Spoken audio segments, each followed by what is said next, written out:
Muito bom dia para você que está ligado na programação do SBT. Você estava em rede nacional e agora se conecta à rede local de televisão. E isso significa que a gente está mais perto um do outro. É hora de ver as notícias que mexem com a nossa vida. Alô, Distrito Federal e entorno. Eu sou o Felipe Malta e é hora de jornalismo responsável, mas que jamais perde o otimismo.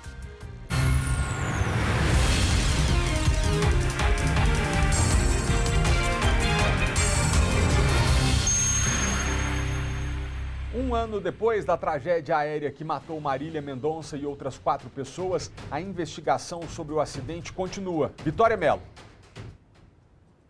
Com a Força Aérea Brasileira, a investigação está em fase final. Agora há pouco, a Polícia Civil de Minas Gerais concedeu uma entrevista coletiva e informações. Daqui a pouquinho a gente traz todos os detalhes, Felipe. Obrigado, Vicky. Até já. Presidente Jair Bolsonaro tem encontro fechado com o vice-presidente eleito Geraldo Alckmin. Trabalho da equipe de transição continua. João Pedro Neto.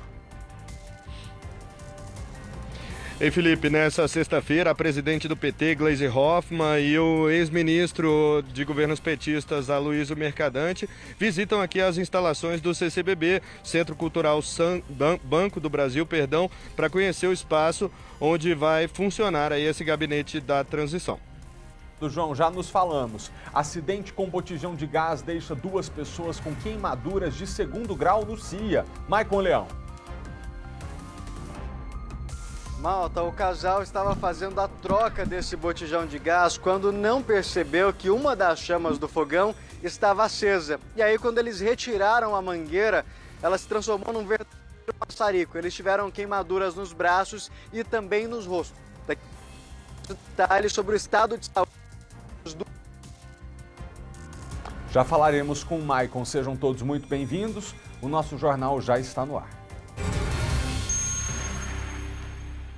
Hoje, a partir das 10h30 da noite, começa o Teleton, que nesse ano completa 25 anos. Nesse ano a gente vai contar com artistas, jornalistas, influenciadores e espero contar com você também. A gente precisa se unir mais uma vez em prol dos pacientes da ACD, para que eles continuem a receber um tratamento da melhor qualidade. Já são 25 anos transformando vidas. Sejam muito bem-vindos ao Teleton. Nas redes sociais, vários conteúdos especiais. E na televisão vai ter muita música com Lecha, Aline Barros, Vanessa Camargo, MC Livinho e muito mais. Fazer o bem é uma escolha. Hoje, 10h30 da noite, Teleton 25 anos.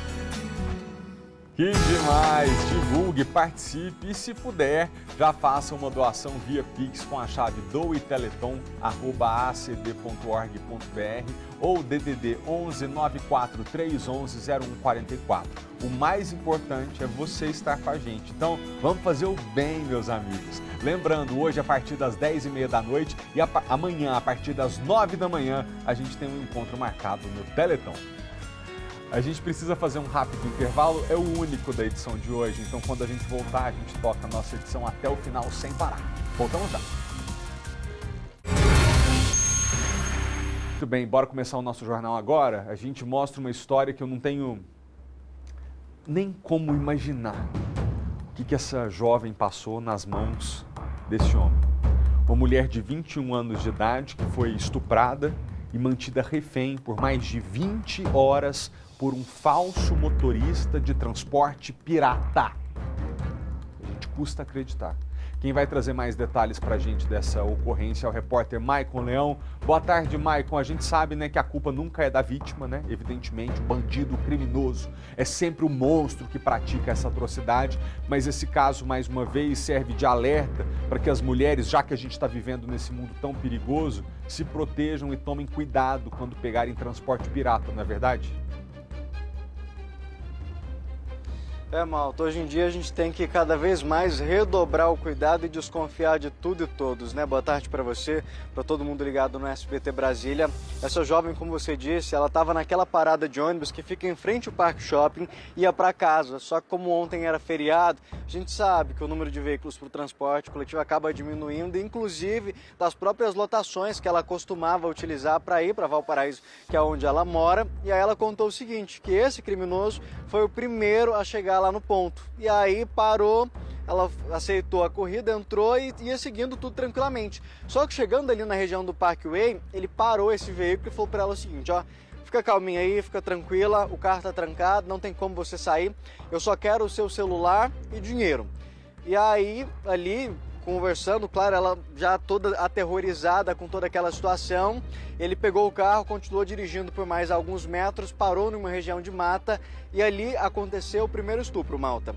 Só que não terminou ali, depois de toda essa sessão de sofrimento, ele obrigou ela a voltar para o carro, disse que estava armado e dali eles teriam seguido para um motel onde essa mulher, pasmem, ficou por mais de 18 horas. Eles entraram, já era noite, por volta de meia-noite, e no outro dia, às 6 horas da tarde, foi que ele liberou essa mulher. E aí, outro ponto que chama a atenção, não se sabe ainda o porquê a polícia está trabalhando para localizar esse homem. Ele mesmo, malta, teve a ousadia de chamar um carro de aplicativo para que ela fosse para casa. Essa mulher vai trazer para a gente mais detalhes, a nossa produção conversou com ela, ela mandou um áudio, claro, ainda muito aterrorizada, tem medo de ser identificada, até porque, malta, durante todo esse trajeto em que eles fizeram, segundo essa mulher, o criminoso apontava para ela, olha, aqui tem uma câmera de segurança, ali tem outra câmera de segurança, se você quiser me identificar, é fácil.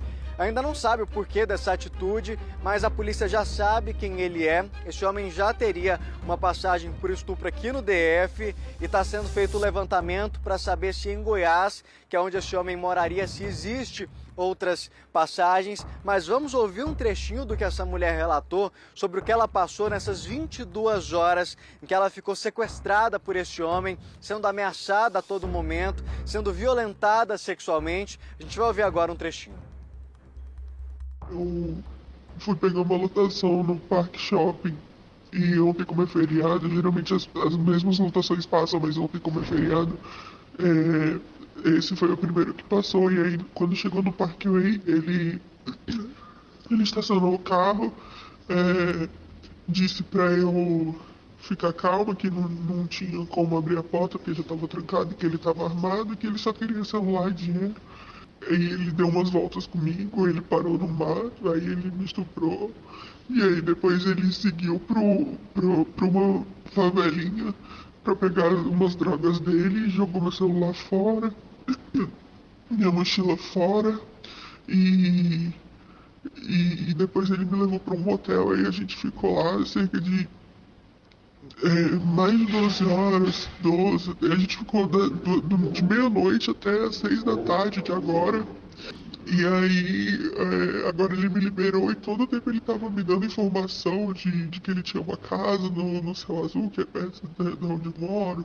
E ele me mostrava foto, ele falava as câmeras que tinha, ele apontava para as câmeras que tinham nos locais que a gente passava para ele pedir para eu tirar, né? Depois que eu fiz essa ocorrência, ele me dava informação de tudo. Falava que se eu quisesse que ele fosse pego, ele ia ser pego com muita facilidade. Imagina o desespero dessa mulher, malta. Depois de tudo isso, claro, ela conseguiu ali a ajuda do Uber. Seria uma mulher que fez essa corrida e no que ela contou que tinha passado, essa mulher foi trazida aqui para a 4ª DP no Guará, que é justamente a delegacia que está investigando e já atrás dessas informações, dessas câmeras de segurança para identificar esse homem. Malta, ele teria inclusive utilizado a própria conta pessoal dele para acionar esse carro de aplicativo para fazer o transporte dessa mulher. Então a polícia já está atrás dele, a gente acredita que muito em breve devemos ter informação da prisão deste homem, mas imagina o desespero, como foram essas 22 horas que essa mulher ficou ali refém deste homem. Ela só queria ir para casa depois de um dia de trabalho, trabalhou ali no feriado, era só o transporte que ela queria do serviço até para casa e se transformou em uma noite de pesadelo.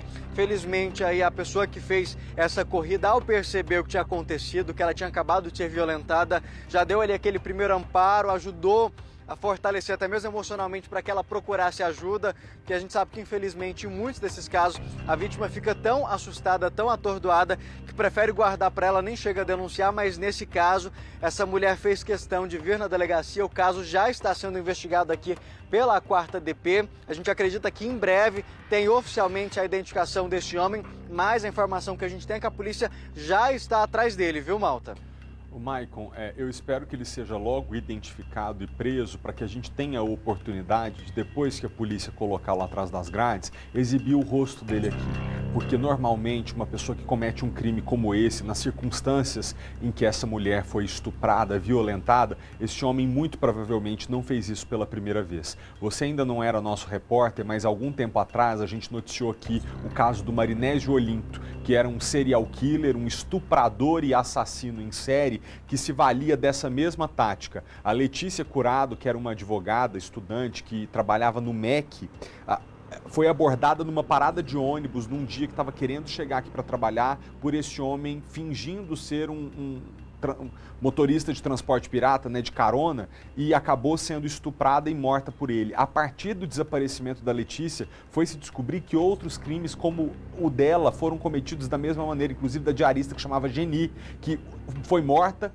85 dias depois de desaparecer e de ter o corpo encontrado. Foi que aconteceu o crime da Letícia e a polícia começou a perceber que poderia ser o mesmo autor do crime. Ou seja, amigas que estão em casa, eu sei que a culpa, que a responsabilidade, que todas as consequências têm que ser esse criminoso, estuprador, que ele não merece ficar em liberdade. Mas como depois do acontecido não tem como voltar atrás, o apelo que a gente faz é para que vocês tomem muito cuidado. Porque entrar no carro de uma pessoa que você não conhece, por mais atrasada que você esteja, por mais desesperada que você esteja para chegar num lugar, é colocar a sua vida e a sua dignidade em risco. Então evitem ao máximo, se possível, nunca entrem no carro de uma pessoa que você não conhece, especialmente se você estiver sozinha, né? Porque esse Marinésio, Maicon, ele teve a ousadia de uma vez também abordar duas mulheres que estavam juntas.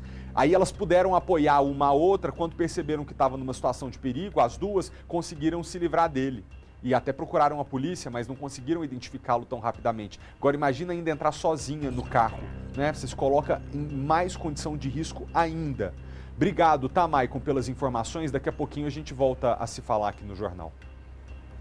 Ontem à noite, a Polícia Militar estava fazendo uma blitz de rotina lá no Gama, quando um carro abordado foi apreendido porque era fruto de roubo e estava com os dados clonados. Ruim o suficiente, né? Mas outra coisa chamou mais a atenção dos policiais.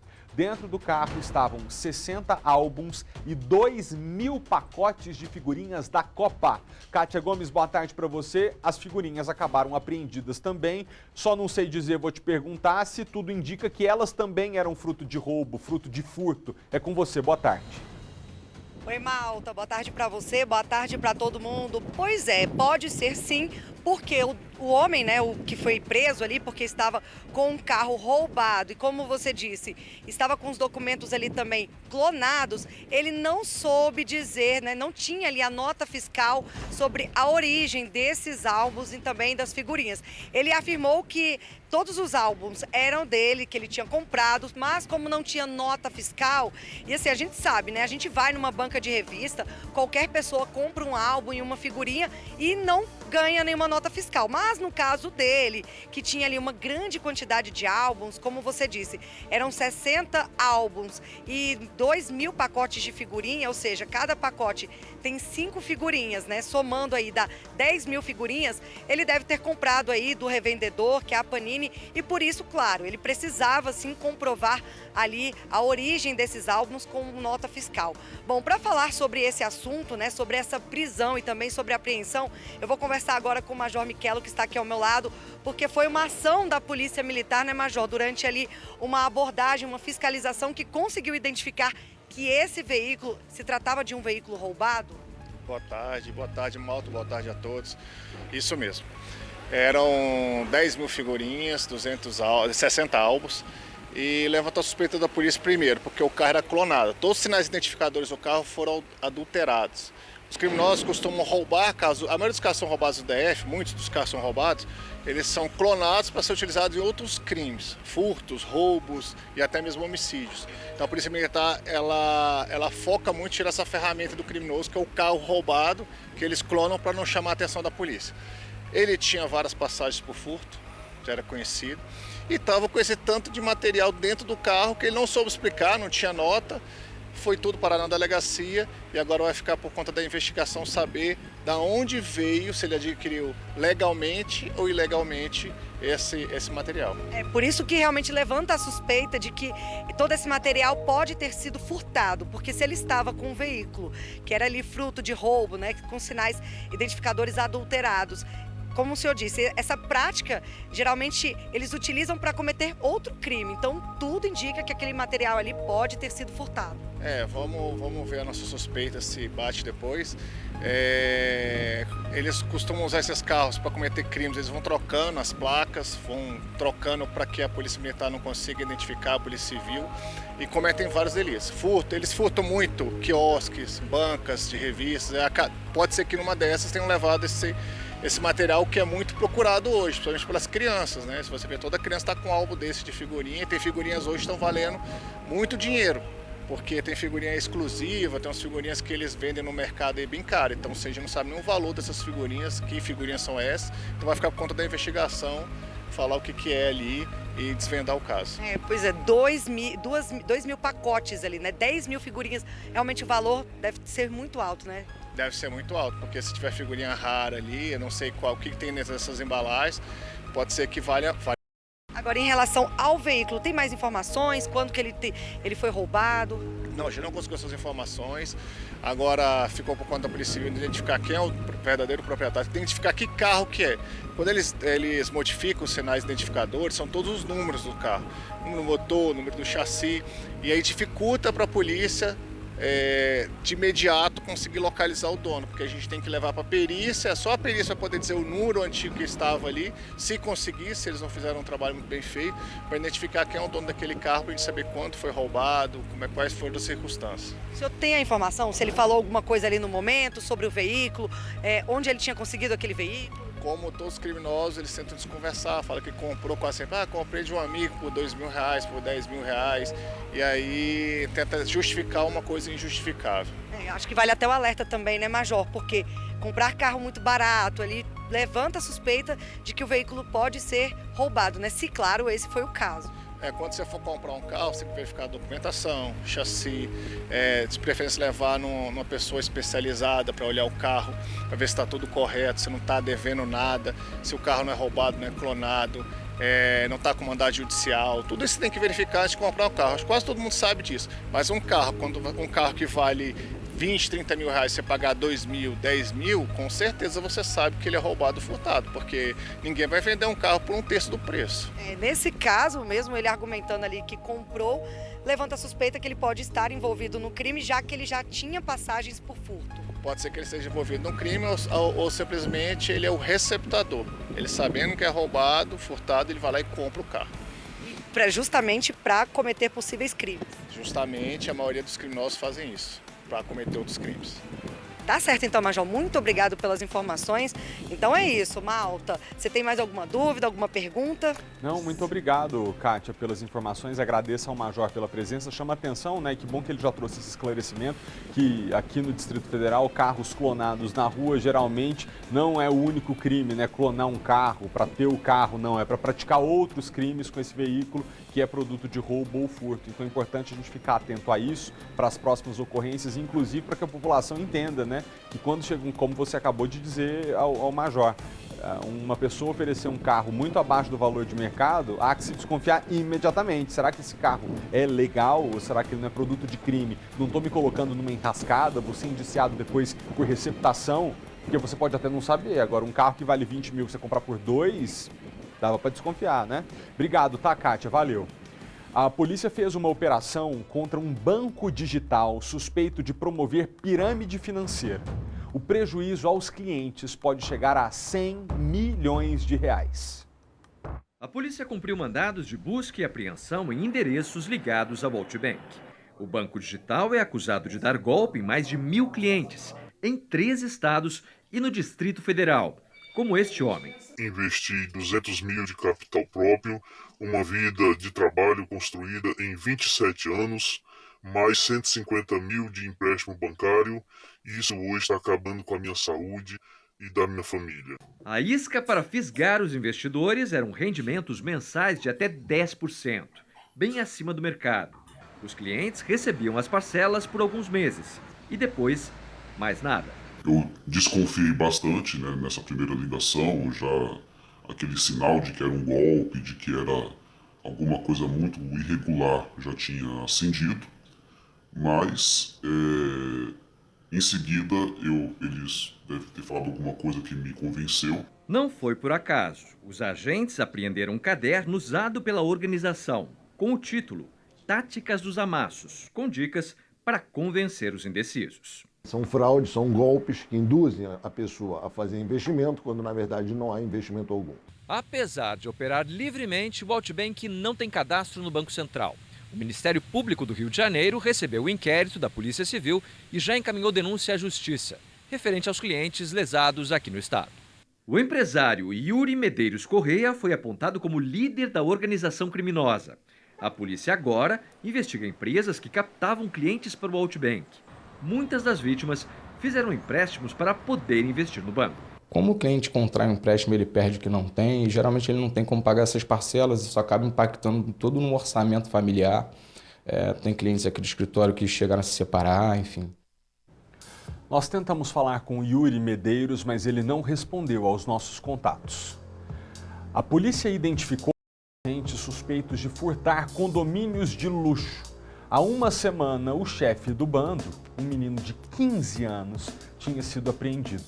Segundo a polícia, a quadrilha também pratica os mesmos crimes além de São Paulo, em Minas Gerais e no Rio de Janeiro. Eu queria que você prestasse muita atenção nessa matéria agora, porque ela mostra o que a gente costuma dizer reiteradas vezes aqui no jornal, que há sim aquele adolescente que escorrega, né? Que comete um erro quando tem 14, 15, 16, 17 anos, normalmente porque vive dentro de casa uma situação tão deplorável, às vezes a miséria absoluta e a fome, que não tem outra alternativa para se alimentar do que cometer um delito. A esse a gente precisa dar um tratamento específico, mas há outros que inteligentes, bem-nascidos, bem criados, escolhem o caminho do crime pela facilidade de ganhar dinheiro sem ter que trabalhar, estudar, suar o rosto, se dedicar. O que você vai ver agora são projetos de líderes de quadrilhas, gente perigosa, que mesmo antes dos 18 anos de idade, aterroriza as pessoas. Repare na inteligência desses rapazes e entenda por que é preciso estabelecer uma política diferente para aquele que cometeu um erro, porque todas as circunstâncias o levaram a isso, e o outro que escolhe continuar errando. Pode rodar.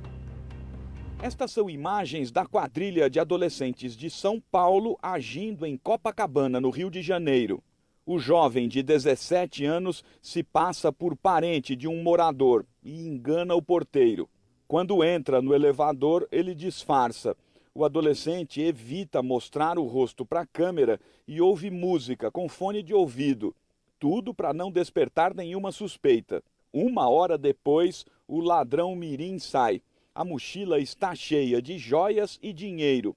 O apartamento furtado é de um parente da delegada Valéria Aragão, subsecretária de Gestão Administrativa da Polícia Civil Fluminense. O adolescente foi detido em São Paulo na sexta-feira passada. Ele estava com um comparsa. Com eles foram encontradas as chaves de fenda usadas para arrombar os apartamentos. Os adolescentes estão envolvidos em pelo menos 10 crimes só em São Paulo. Além do Rio de Janeiro, a mesma quadrilha invadiu condomínios em Belo Horizonte. Segundo a polícia, agir em outros estados tem uma explicação.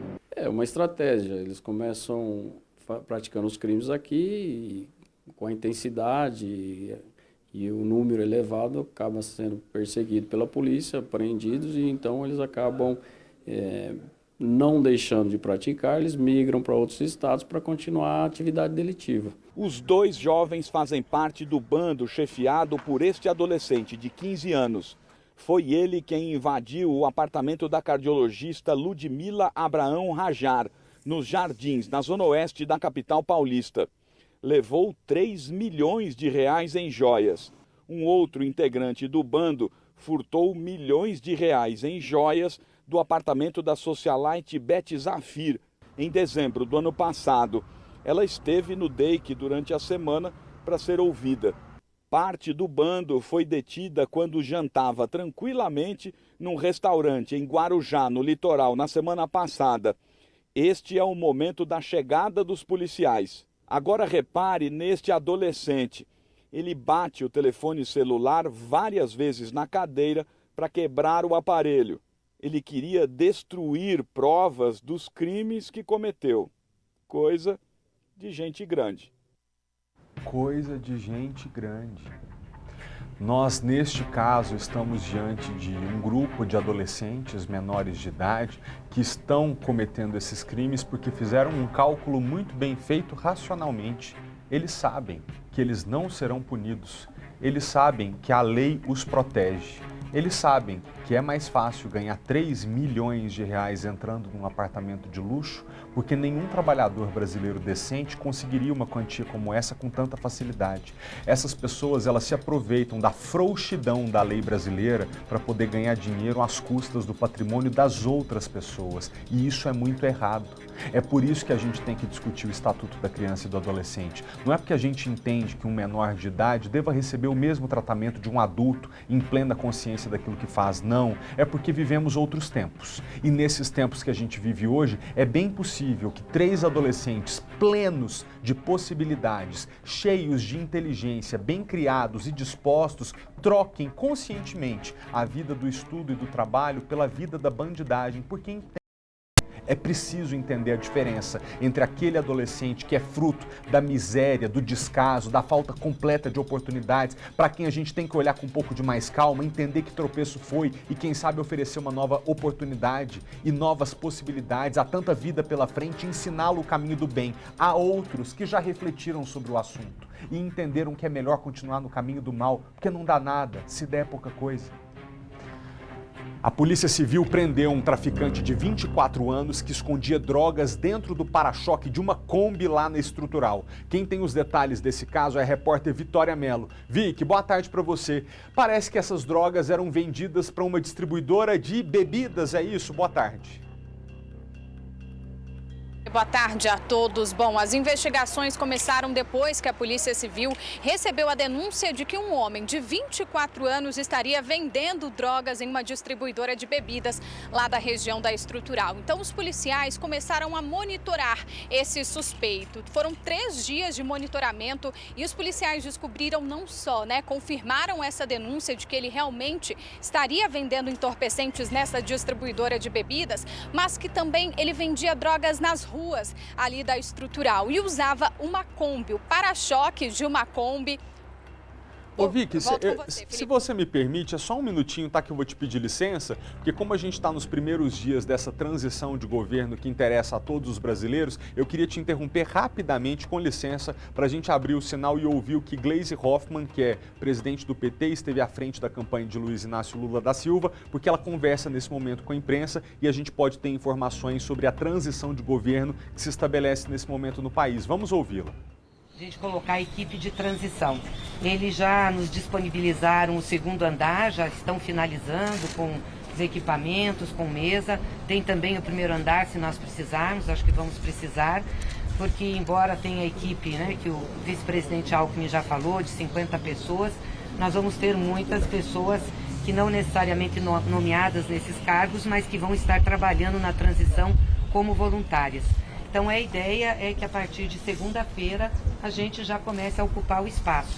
Não com toda a equipe formada, mas já com a equipe de administração, pessoal que vai fazer essa parte de apoio para que quando as equipes do programa, da transição mesmo, das áreas temáticas cheguem, estejam tudo pronto.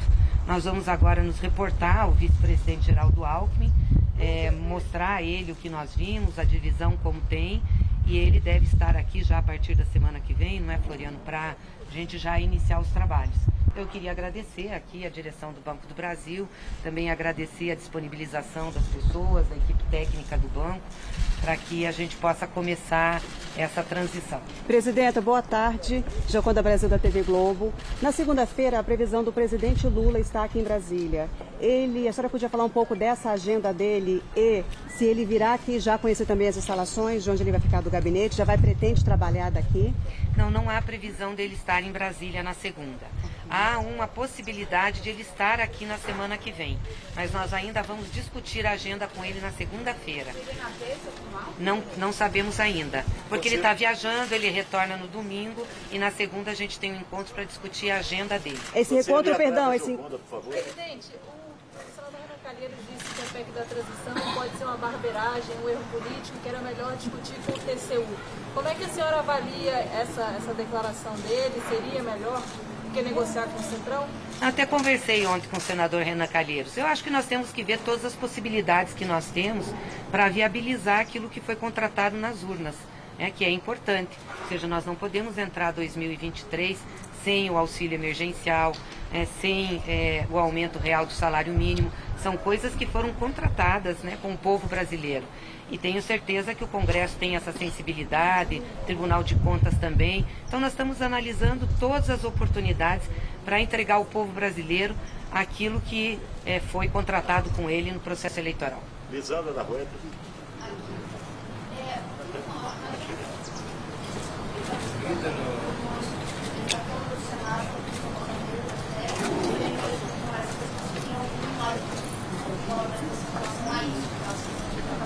Não tem nada marcado. Como eu disse, tem a pretensão, o próprio presidente falou disso, que ele quer fazer essas visitas, mas como ele tirou esses dias de descanso, ele retorna no domingo, nós só vamos discutir a agenda dele na segunda-feira.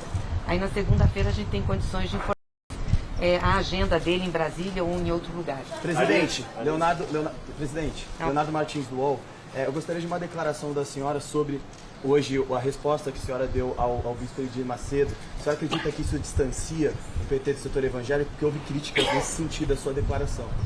Eu não tenho nada a complementar, o que eu disse está lá dito. Nós respeitamos todos, respeitamos todas as igrejas, mas o que eu disse está dito, que foi o que aconteceu. Você agora. Presidente, a gente sabe que oficialmente começa na segunda-feira a funcionar o governo de transição, mas a senhora poderia adiantar pelo menos algum outro nome que vai cair nesse governo de transição, já que a senhora destacou que não necessariamente será ministro aí do governo? Não poderia, porque ainda a gente não bateu o martelo nisso, tá? Nós vamos terminar. Aqui.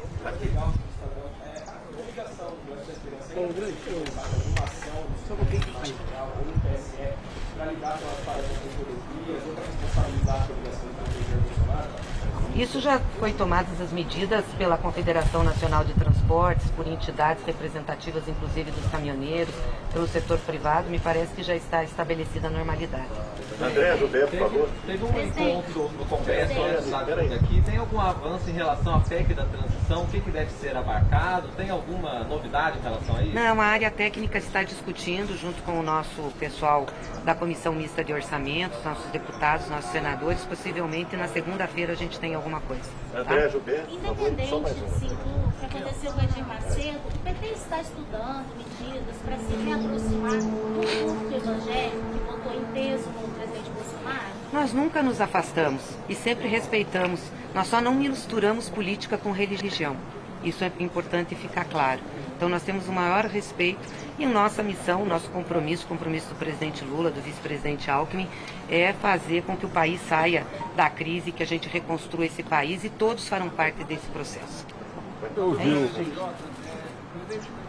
ao vivo da sede do CCBB, que é o Centro Cultural Banco do Brasil, que vai hospedar a equipe da transição de governo, do governo federal, que passa o bastão do presidente Bolsonaro para o presidente eleito Luiz Inácio Lula da Silva. A gente abre esse espaço porque há um tema de interesse de todo o nosso público, de muitos brasileiros, que é o Auxílio Brasil no ano que vem. O orçamento, neste momento, não prevê os R$600, que era uma promessa de campanha do presidente eleito, mas também do atual presidente. E nesse momento a movimentação política é para discutir de onde virão os recursos necessários para garantir o Auxílio Brasil de R$600 a partir de janeiro. Ontem nós vimos aqui o vice-presidente eleito Geraldo Alckmin comentar ao lado de alguns senadores que isso seria por meio de uma proposta de emenda à Constituição, é a PEC da transição. E o que Gleisi Hoffmann está dizendo agora é que essa discussão continuará na semana que vem, ainda não se sabe se com a presença do presidente eleito Luiz Inácio Lula da Silva em Brasília ou com a equipe de transição transição.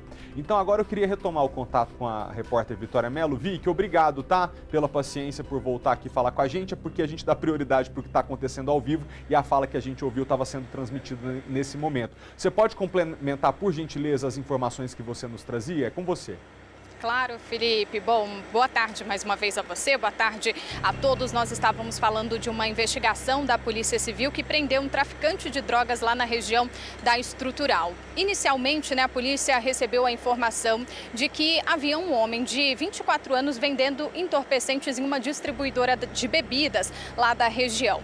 Bom, então a Polícia Civil começou o monitoramento desse suspeito e não só confirmou essa denúncia de que ele vendia drogas nessa distribuidora de bebidas, mas também nas ruas ali da Estrutural. Então os policiais começaram a monitorar o suspeito e descobriram que ele guardava os entorpecentes no para-choque de uma Kombi, quando ele vendia ali a droga na rua para despistar justamente aquela movimentação suspeita, qualquer atitude suspeita para não chamar a atenção da polícia e também de outros moradores. Então na tarde de ontem, dessa quinta-feira, a Polícia Civil realizou uma abordagem e com esse homem de 24 anos, os policiais encontraram porções de maconha e R$50 em dinheiro. No para-choque da Kombi tinham vários pinos de cocaína e porções de maconha. Então os policiais foram até a casa do suspeito, também ali na Estrutural, e aí a polícia apreendeu maconha, cocaína, balança de precisão, além de R$560. O suspeito foi autuado em flagrante por tráfico de drogas, crime que ele já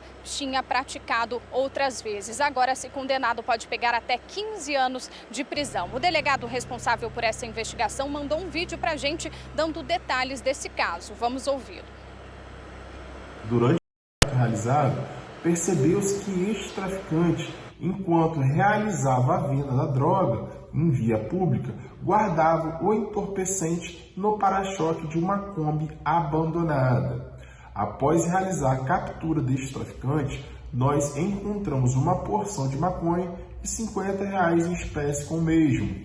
No para-choque da Kombi que o mesmo guardava o entorpecente, foram encontrados diversos pinos de cocaína, bem como porções de maconha. Já na residência deste traficante, foi apreendido cerca de 1,5 kg de maconha, 100 gramas de cocaína pura, R$560 em espécie, além de balança de precisão e material utilizado para embalar a droga. Este traficante já possuía antecedentes criminais pela prática do crime de tráfico de drogas. Ele foi autuado em flagrante delito, encaminhado para carcerais da Polícia Civil, aonde aguardará a audiência de custódia. Se condenado, ele poderá pegar até 15 anos de prisão. Eu reforço aqui, Felipe, o pedido à população que ajude o trabalho da polícia. Essa operação começou justamente após uma denúncia anônima. Então, o canal de denúncia da Polícia Civil é 197. Viu algo estranho, suspeito, perto da sua casa, do seu trabalho? Entre em contato que a polícia vai atrás, como ocorreu nesse caso, os policiais monitoraram esse suspeito durante 3 dias. Então, pegaram tudo que ele fazia ali na região da Estrutural. Então, fica aí o recado, a importância de denunciar. Eu volto com você. Muito obrigado, Vicky. O homem conhecido como Sheik dos Bitcoins foi preso em Curitiba por descumprir medidas impostas pela Justiça Federal. O empresário Francisley Valdevino da Silva, conhecido como Sheik dos Bitcoins, é suspeito de comandar fraudes bilionárias envolvendo criptomoedas. Ele respondia em liberdade, mas segundo a Polícia Federal, não poderia continuar a administrar empresas ou fazer gestão envolvendo interesses do grupo econômico dele. Constatamos uma série de visitas que ele recebia por dias e dias e dias de funcionários das empresas. E não eram quaisquer funcionários. Uma era responsável geral pelo setor financeiro, então era com ela que o líder da organização criminosa conversava sobre pagamentos, sobre recebimentos, sobre o trânsito de recursos que ainda existia. No início de outubro, a mesma operação da Polícia Federal cumpriu mandados de busca e apreensão em endereços ligados a Francisley. Na ação foram apreendidos dinheiro, joias, barras de ouro, carros e relógios de luxo. O Sheik dos Bitcoins seria o chefe do esquema. Francisley Valdevino da Silva já prestou depoimento, mas preferiu se manter em silêncio. A polícia ainda analisa a movimentação financeira dele, de empresas ligadas a ele e até de parentes. Estima-se que o prejuízo possa chegar a 4 bilhões de reais. Entre as vítimas da quadrilha estão jogadores de futebol e Sasha Meneghel, filha da apresentadora Xuxa, que investiu R$1 milhão. Uma das atividades prestadas na organização criminosa era justamente o desenvolvimento de plataformas e sistemas para pessoas que desejassem desenvolver o tipo de atividade semelhante. E essa atividade semelhante consistiam basicamente em pirâmides financeiras e, infelizmente, são usadas para captar vítimas e, no fim, não pagar todos e acabar lesando muitas pessoas. De volta ao noticiário, em todo o país, os casos de Covid-19 aumentaram, já pensou? Em mais de 40% em apenas 2 semanas. Os infectologistas agora alertam para novos sintomas relatados pelos pacientes. Atenção, perda de voz e tontura. A entrevista com a Kelly é online por um motivo óbvio. Ela está com Covid, em isolamento. Nos primeiros dias eu tive bastante mal-estar. Daí eu tive bastante dor de garganta. E depois disso eu só fiquei com bastante coriza, assim mesmo, com o nariz escorrendo. A professora de inglês acredita que se contaminou na rua 25 de março, no centro de São Paulo, onde as lojas estão sempre cheias. Ela foi às compras sem máscara. Como não existe mais a obrigatoriedade, quase ninguém mais usa a proteção. E essa pode ser uma das razões que explicam o aumento de 41% nos diagnósticos de Covid no período de 2 semanas em todo o país. E esse número pode ser ainda maior. O alerta vem da venda de autotestes nas farmácias. Veja o caso desta na zona oeste de São Paulo. Foi aumentando, a pessoa compra um, depois já compra mais 2. Se a empresa já compra para todo mundo, aumentou em 50% de um mês para o outro. Só que muita gente, ao confirmar a Covid, não procura uma unidade de saúde. Logo, a informação não chega às autoridades. E os laboratórios não são obrigados a oferecer um serviço de notificação.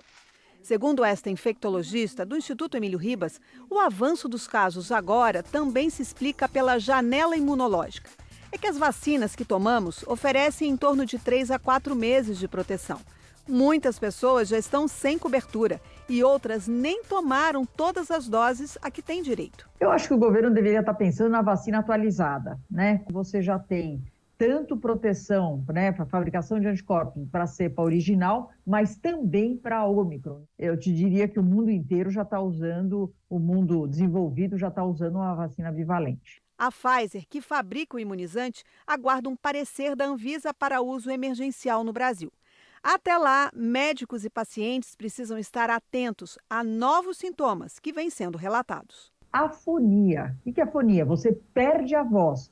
Segunda coisa é o que a gente chama de hipotensão ortostática. Quando você levanta, ou está deitado ou está sentado, você tem uma certa tontura. E tem algum relato também na Europa de um pouco mais de taquicardia, ou seja, um pouco mais de coração acelerado.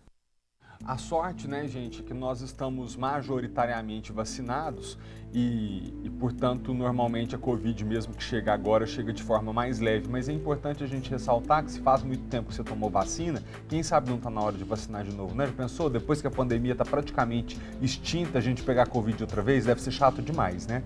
Questionada sobre a vacina bivalente da Pfizer, a Anvisa disse que pediu mais informações à empresa e que, nesse momento, analisa as respostas. A gente continua fazendo um alerta sobre saúde porque o Distrito Federal ultrapassou 300 casos de varíola dos macacos. Até agora foram registrados 303 casos, sendo 290 em homens e 13 em mulheres. Sobre esse assunto a gente fala com Julival Ribeiro, que é médico infectologista e membro da Sociedade Brasileira de Infectologia. Doutor, boa tarde, obrigado pela presença aqui no jornal. O senhor pode repetir para o nosso público, a gente já tratou desse assunto algumas vezes, mas relembrar de que maneira a gente se previne para não pegar a varíola dos macacos?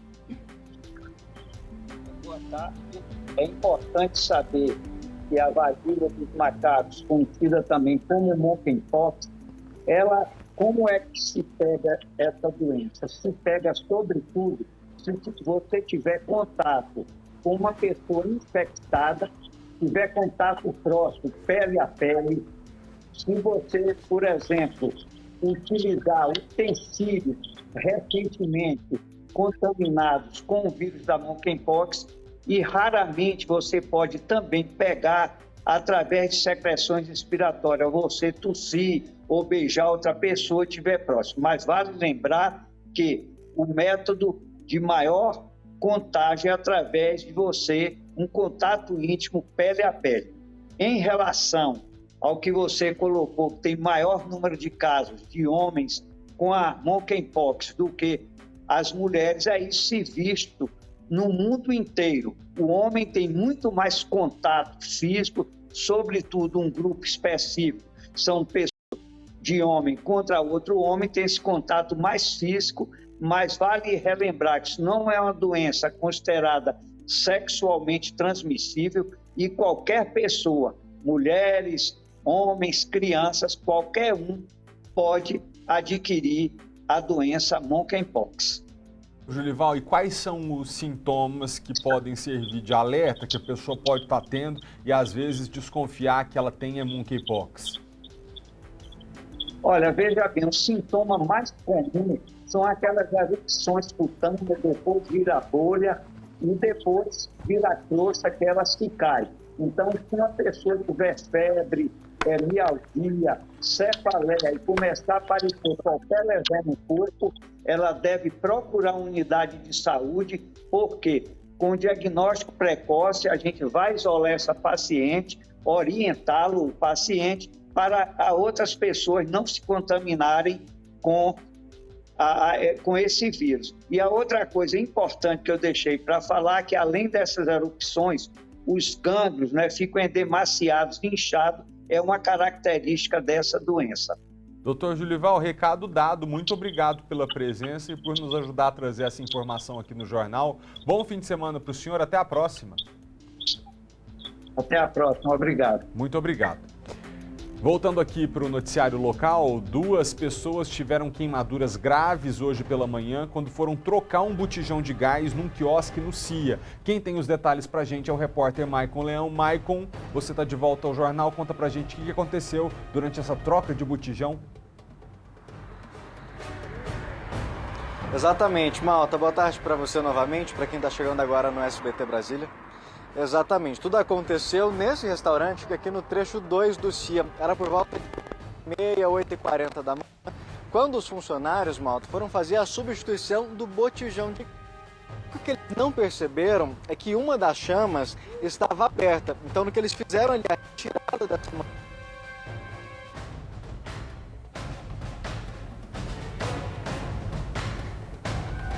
A gente perdeu a conexão. Perdeu, né? Nós perdemos a conexão com o Maicon, ele estava começando a explicar que os funcionários foram trocar o botijão de gás com uma chama acesa. Ele tá com a gente já de novo? Maicon, pode falar? Tá não?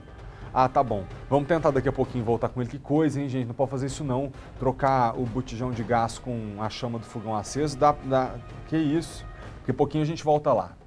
Começaram a valer ontem as regras da Anatel para combater as chamadas abusivas de telemarketing. Empresas que fizerem ligações com até 3 segundos de duração terão os nomes divulgados, tem que divulgar mesmo, e as linhas bloqueadas.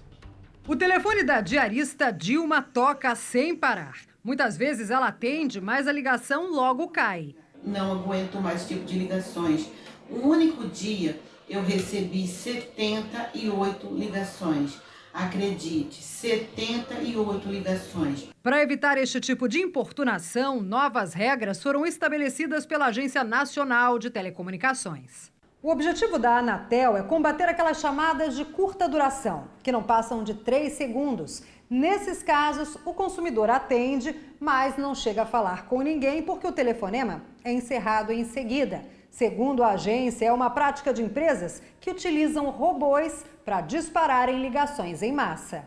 A partir de agora, a empresa que realizar 100 mil chamadas por dia e pelo menos 85% delas forem de até 3 segundos, poderão ter as linhas bloqueadas por 15 dias. Além disso, estão sujeitas a multa que pode chegar a 50 milhões de reais e terão os dados divulgados na internet pelas operadoras de telefonia. A empresa, o que é que ela está realizando? Nem é telemarketing. Ela está muitas vezes fazendo uma checagem de cadastro, simplesmente checando se aquela linha tem alguém do outro lado. O que nós estamos combatendo é um comportamento que gera incômodo ao consumidor e é absolutamente inútil do ponto de vista das telecomunicações, além de gerar uma sobrecarga nas próprias redes de telefonia. Nas ruas, a regra foi bem recebida. Tem que ser proibido, é uma coisa que incomoda todo mundo. Não há quem goste de ligações assim sem função nenhuma. Não ajuda só o consumidor, ajuda até as empresas, porque aí quando for uma coisa séria, as pessoas vão atender, né? Justamente, porque assim, eu não sei o que esse pessoal do telemarketing pensa, que ligando pra gente 200 vezes por dia, você vai criar preço por aquela manhã, é ódio, você nunca mais vai comprar nada daquele lugar. Deixa eu voltar aqui com o Maicon ao vivo agora, ele estava explicando pra gente como que 2 pessoas se queimaram numa troca de botijão. Você dizia, Maicon, que eles foram trocar o botijão de gás com uma chama acesa, foi isso? Exatamente, Malta. Um homem aí de pouco mais de 30 anos e uma mulher já de 60 chegaram para trabalhar por volta de 8 horas da manhã nesse restaurante aqui, 8h30, 8h40, eles foram fazer essa substituição do botijão de gás. Só que, segundo o Corpo de Bombeiros, eles não perceberam que uma das chamas estava acesa. Então, no momento que eles retiraram a mangueira ali, Malta, ela se transformou num verdadeiro maçarico, ele jogando fogo, e aí acabou queimando essas 2 pessoas, queimaduras aqui na região do braço, do peito, do rosto. Segundo o Corpo de Bombeiros, queimaduras de 2º grau. Aqui no local a gente percebe que parte do forro também foi queimado, tá aqui esse material contorcido. A gente tentou conversar com o pessoal aqui do restaurante, eles disseram que as 2 vítimas estão bem, estão no Agarram, sendo medicadas, mas preferiram não gravar entrevistas. Mas a situação foi exatamente essa, a substituição do botijão de gás ali pela manhã, justamente quando eles começariam a preparar esse almoço, tanto que o estabelecimento agora está fechado, nem funcionou hoje por conta desse acidente, mas era o início dos trabalhos nessa sexta-feira. Eles iam fazer essa troca do botijão de gás para começar a preparar o almoço que seria servido agora, quando houve esse acidente ali, justamente essa falha de não perceber que uma das chamas estava acesa. Então, quando tirou a mangueira, esse fogo que saía lá na chama do fogão passou para a mangueira e transformou num verdadeiro maçarico. Para todos os lados que viravam, ele saía jogando fogo. Felizmente, alguém do restaurante conseguiu, Malta, fechar ali o registro para que parasse essa chama ali da mangueira. Mas ali já tinha queimado, infelizmente, essas 2 pessoas, queimaduras de 2º grau e também parte da estrutura que o Rogério Silva está mostrando pra gente aí. É um forro PVC, destruído ali parte pelo fogo, mas felizmente, como a gente disse, eles estão numa situação grave, mas já se recuperando desse acidente. Malta. Muito obrigado, Maicon. Pede mais cuidado, né, na hora da troca, botijão de gás, realmente, que coisa, né? Já pensou a cena? Um maçarico, realmente, coitado dessas pessoas, que se recuperem logo. Obrigado, tá? O comércio começa a antecipar as vendas da Black Friday para aproveitar a procura das pessoas por artigos da Copa do Mundo. O faturamento do comércio com essa promoção, a da Black Friday, vem aumentando a cada ano e hoje está perto de 4 bilhões de reais. Diante das vitrines, o consumidor namora os produtos. Vendo valores de preço para uma amanhã estar comprando para Black Friday. Vale a pena esperar um pouquinho. Esse ano a Black Friday está marcada para 25 de novembro, mas por causa da Copa do Mundo, que começa no dia 20, as promoções vieram mais cedo no comércio eletrônico e lojas físicas. Este shopping da capital paulista anuncia os descontos, como desta televisão. A economia para quem pagar à vista é de quase R$ 1.500. No Brasil, a Black Friday se popularizou a partir de 2010. De lá para cá, o faturamento do varejo mais que dobrou, de acordo com a Confederação Nacional do Comércio. Segundo uma consultoria especializada, além de eletrodomésticos e celulares, o consumidor está de olho nas ofertas do setor de vestuário. A promessa dos comerciantes é de renovação de estoques e margens de lucro mais baixas. A gente pega aquilo que dá para liquidar, dá para fazer uma promoção agressiva para vender, para entrar no mês de dezembro com as tendências para as roupas de Natal, né? Mesmo com as promoções, este economista alerta que o consumidor precisa calcular bem na hora de fechar uma compra, principalmente se ela for financiada. Se a inflação está mais baixa esse ano, os juros estão mais altos. Então, às vezes, o desconto na Black Friday Se ele virar uma dívida muito longa, com um juro muito pesado, pode acabar não compensando. Continuando o nosso jornal, amanhã completa um ano desde o acidente aéreo que pegou o Brasil e deixou nosso povo com um nó na garganta. No dia 5 de novembro do ano passado, em Piedade do Caratinga, região leste de Minas Gerais, o avião que levava a cantora Marília Mendonça e outras 4 pessoas caiu e abreviou uma das carreiras musicais mais bem-sucedidas da nossa história. Além da Marília, o piloto Geraldo Medeiros, o copiloto Tarcísio Viana, o produtor Henrique Ribeiro e o tio e assessor da cantora Abiciele Silveira Dias Filho morreram também nessa tragédia. Faltava menos de 1 minuto para eles pousarem quando o avião se enroscou em fios de alta tensão e caiu numa região de cachoeira dentro de uma fazenda. 2 investigações sobre o caso seguem em curso e ainda não foram concluídas. Uma do CENIPA, que é o órgão da Força Aérea Brasileira que serve para prevenção de futuros acidentes, e outra investigação na esfera criminal, que é feita pela Polícia Civil de Minas Gerais. A repórter Vitória Mello acompanha o andamento das 2 frentes de investigação e traz os detalhes para a gente agora. Vicky, que informações você tem?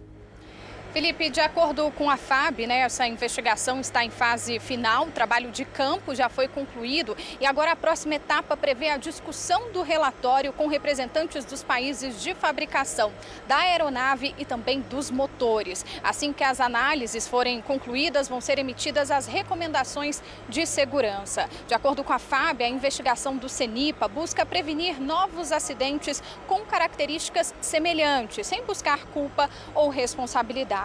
No fim da manhã desta sexta-feira, a Polícia Civil de Minas Gerais deu uma entrevista coletiva para passar algumas informações sobre a dinâmica desse acidente. O delegado informou que foi o motor esquerdo da aeronave que se chocou primeiro com um fio de alta tensão. De acordo com o delegado da PCMG, o cabo de aço se enrolou ao motor que se desprendeu no ar. Amanhã, como você disse, completa 1 ano do acidente que matou a cantora Marília Mendonça e outras 4 pessoas. A queda do bimotor foi na tarde do dia 5 de novembro de 2021. A aeronave saiu de Goiânia com destino a Caratinga, interior de Minas Gerais. Na descida, atingiu esse fio de alta tensão. Eu não sei se todo mundo lembra, naquela tarde, a própria assessora da Marília Mendonça confirmou que ela havia sido retirada da aeronave ainda com vida, que inclusive teria sido transportada ao hospital, mas minutos depois veio a triste notícia da morte não só de Marília Mendonça, além da cantora, morreram na queda da aeronave o produtor Henrique Ribeiro, o tio e assessor da cantora Abiciele Silveira, o piloto Geraldo Medeiros e o copiloto Tarcísio Viana. Inclusive, o piloto e o copiloto eram moradores aqui do Distrito Federal. Então fica essa saudade, toda essa lembrança de Marília Mendonça e também de todos que partiram nesse acidente trágico, Felipe. Muito obrigado, Vicky. A investigação precisa responder, assim, em primeiro lugar, para tentar entender, a do CENIPA, sobretudo, porque diz respeito a prevenir futuros e eventuais acidentes, se o avião bateu no fio e por isso caiu, ou se houve um problema antes de atingir a torre de fiação elétrica e aí esse problema que provocou a queda, então pouco importa se tivesse fio ali embaixo ou não, cairia da mesma maneira. É uma dúvida, porque no acidente aéreo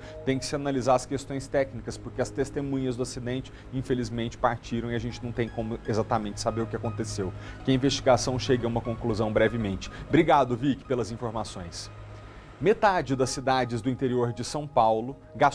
A pena que ele merecia não veio, ele daqui a pouco tá na rua, E minha filha nunca mais vai estar de volta, Nada vai trazer minha filha de volta. Normalmente é assim, que acontece no Brasil. A pessoa mata a outra, vai pra cadeia, mas loguinho tá de novo em liberdade. Isso é um escárnio, é um tapa na cara da pessoa que nunca mais vai ter o seu ente querido de volta. Isso precisa mudar.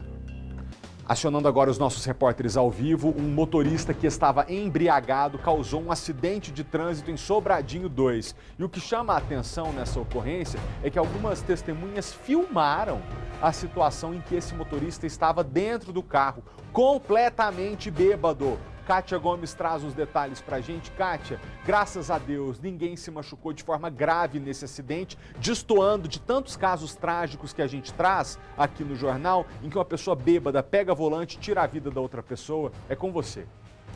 Exatamente, Malta. Era para ter sido ali um acidente de trânsito simples, né? Um homem de 51 anos acabou colidindo com um veículo de uma senhora de 69 anos. Ali a batida aparentemente foi normal, apenas danos materiais, ninguém se feriu. Os bombeiros foram até o local, fizeram atendimento, ninguém precisou ir ao hospital, só que aí quando os bombeiros chegaram, eles perceberam que esse homem de 51 anos estava completamente bêbado. A polícia militar foi até o local, inclusive um vídeo mostra a PM conversando com esse homem e ele nem consegue falar, ele não consegue responder ali as perguntas do policial militar. Então aí foi constatado que realmente ele estava bêbado. Ele foi levado para a delegacia e lá o delegado ainda arbitrou uma fiança no valor de R$5 mil, mas ele não pagou e continuou preso ali na delegacia, Malta. Agora é importante reforçar, né, gente? Dirigir embriagado é crime, né? Então, assim, além disso, coloca em risco a vida de outra pessoa. E para falar sobre isso, eu vou conversar aqui agora com o agente Wesley, que é diretor de policiamento do Detran, para falar sobre isso. Por incrível que pareça, né, as pessoas continuam insistindo nessa combinação álcool e volante. Justamente. Boa tarde a todos, né? Beber e dirigir, além de infração de trânsito, é um crime de trânsito, né? E o risco de acidente de trânsito com vítima, inclusive fatal, aumenta muito. E é um crime, igual o senhor falou, né? Tem uma multa aí prevista, então nesse caso, ele teve arbitrada a multa aí no valor de R$5 mil, não pagou e ainda vai pagar outras multas. No caso, uma multa, né? R$ 2.934, suspensão de dirigir, né? A fiança arbitrada pelo delegado. Então, o prejuízo é o risco à vida das pessoas, um acidente de trânsito com vítima fatal. Porque nesse caso tem ainda a pena agravada. Sim, né? No caso de beber e dirigir, se houver um acidente, a pena é agravada.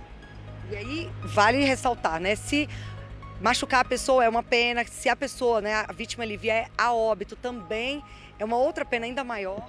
Isso, a pena pode ser agravada pela lesão corporal, né? Ou acidente de trânsito com vítima fatal. Entendi. E fica um alerta, né? Eu acho que é importante.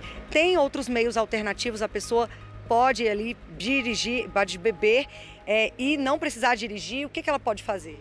O Detran sempre recomenda, né, as pessoas, se quiserem beber e depois dirigir, que utilize o veículo de transporte aplicativo, transporte público ou até um amigo da vez. É um amigo da vez, né, gente? Pois é, essa dica é muito importante. Claro, todo mundo sabe.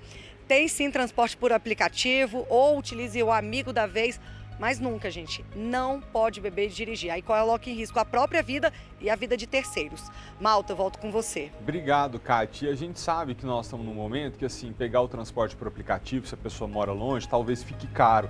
Mas a única saída é contar com esse custo na hora de sair. Então, assim, olha, eu moro em determinado lugar, vou numa balada que é a meia hora de carro da minha casa, vai dar, sei lá, R$60 de transporte por aplicativo. Isso tem que fazer parte da sua conta, de quanto que você vai gastar naquela noite. Porque esses R$60 pesam, mas te livram de uma enrascada, que é provocar a tragédia de tirar a vida da outra pessoa, porque você está embriagado. Aí você me responde de volta, não, mas eu ia beber pouquinho, então eu não vou ter problema. Olha, primeiro que a multa é caríssima se você for pego numa blitz, mais de R$3 mil.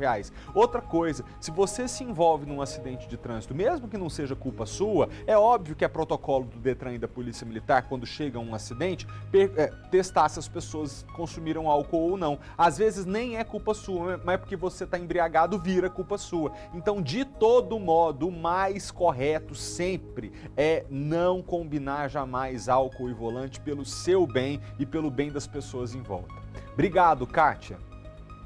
A Polícia Civil está investigando um possível desvio de verbas do Programa de Descentralização Administrativa e Financeira da Secretaria de Educação, o PEDAF. Isso está sendo investigado num colégio aqui do Distrito Federal. 4 empresas estariam envolvidas nesse desvio de recursos lá no CAIC Santa Paulina, uma escola que fica no Paranoá. O Maicon Leão está com a gente outra vez e traz os detalhes. Maicon, estão sendo cumpridos mandados em várias cidades do DF hoje, é isso? Isso mesmo, Malta. São 10 mandados de busca e apreensão que estão sendo cumpridos no próprio Paranoá, Planaltina e Águas Claras, em endereços ligados a pessoas da escola, empresários e até mesmo de uma servidora pública. Como você mesmo disse, a Polícia Civil começou a investigar esse caso depois que denúncias de que a verba estaria sendo mal administrada chegou para a instituição.